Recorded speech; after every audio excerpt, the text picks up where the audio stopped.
Papua New Guinea has long depended on foreign mining companies for its economic development, but a new state-owned Chinese mine is causing controversy over its operations, and an influx of mainland Chinese migrants is creating discontent in a nation struggling with poverty and unemployment.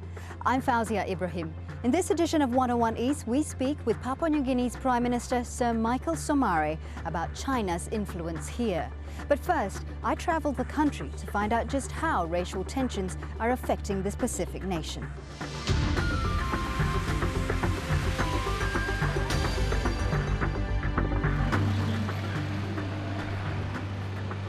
Papua New Guinea is proud of its highly diverse population of 6 million.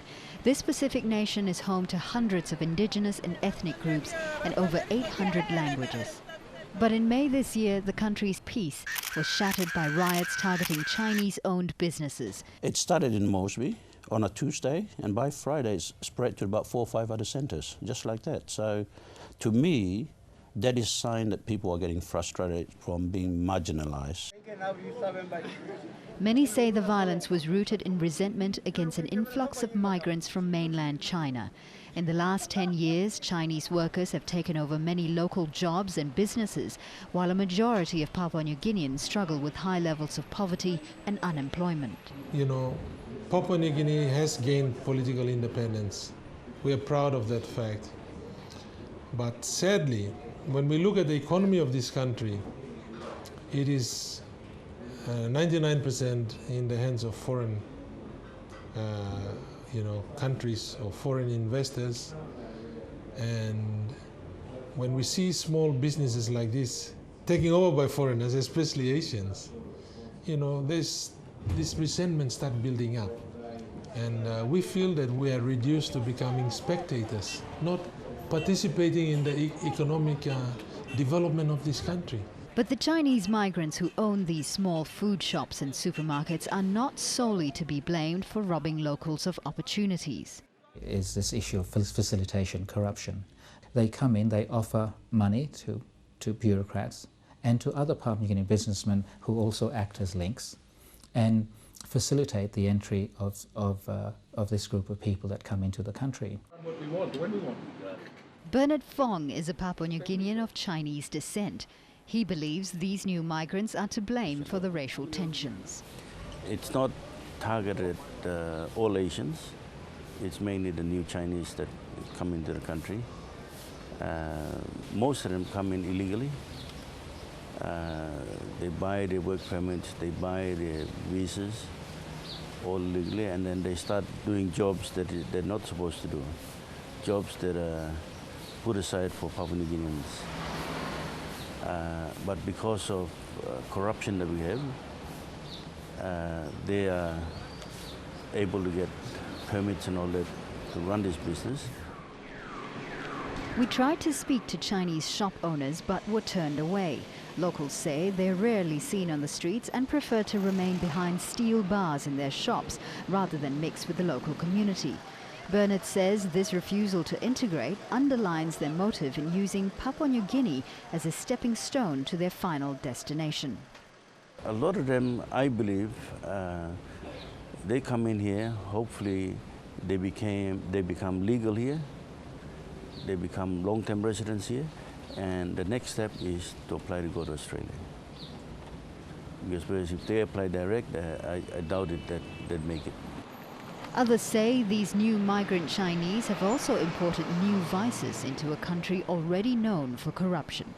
There's anecdotal evidence that there's at least 3 triad gangs working here in Papua New Guinea. There's the human smuggling, that a lot of them run businesses and influence in a lot of areas. They're complicit with police and migration and customs agencies. China's largest mining project in Papua New Guinea has also been linked to corruption issues. The state-owned Metallurgical Construction Group Corporation, or MCC, is the majority owner of a $1.7 billion nickel mine in Madang province. The Ramu nickel mine is one of Beijing's largest overseas projects. Once the project is completed, it promises to add at least 10% to the national economy every year. But the mine has been plagued with controversies right from the very beginning. It was shut down for a month due to health and safety issues. And it's had to deal with workers striking over poor working conditions and salaries. It's also been involved with disputes with local landowners. And over 200 illegal Chinese workers were arrested on site. All this does nothing to placate the anti-Chinese sentiment in Papua New Guinea. We met a group of indigenous landowners who alleged MCC had not properly compensated them for having to relocate their homes. They also claim their water source has been contaminated by runoff from the nearby mine. MCC denied our request for an interview, but agreed to speak to us off camera. The management admitted many of the problems they face arise from cultural differences. They claim to have provided compensation to the government to settle land rights issues and say they cannot understand why indigenous Papua New Guineans continue to complain. It's the first mine that the Asians or Chinese were involved with. Papua New Guineans are used to working since colonial times with Europeans. We understand each other. Chinese are quite different. They are new to this country, which has 800 different languages, 1,000 tribes. Landowners are a real issue to handle in any mine in Papua New Guinea. And of course, if you don't understand the PNG landowning customs and so forth, you get into trouble, and that has been a problem.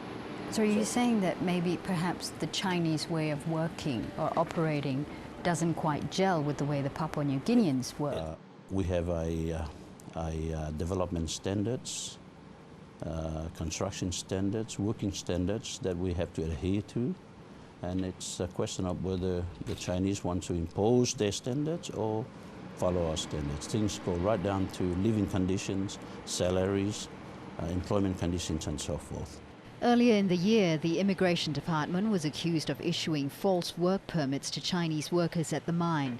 While MCC officials did not want to be drawn on the issue of national corruption, they did admit the country's weak infrastructure left some investors vulnerable. It's an issue that cuts across all levels of Papua New Guinean society. Let's not just say, oh, these Asians are corrupt and they're coming in. Who is assisting them? Who is the real corrupt people? It is our own politicians and public servants. They're the corrupt ones. They're the ones who are, getting money from them. Despite some local resentment, China's influence here continues to grow.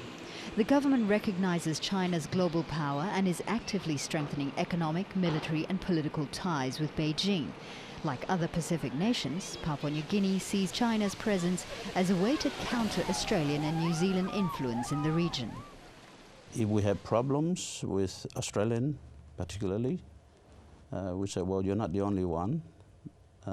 We can go elsewhere, and elsewhere China is quite an influence in the Pacific now. Do you think China will come to Papua New Guinea's defense? Oh, I think it would really want to. I think China will. Many, however, warn domestic Papua New Guinean issues need to be addressed before Chinese influence grows even further. Otherwise, the current resentment amongst the locals might reach breaking point. This is a time bomb. The time bomb is ticking away. People are demanding answers.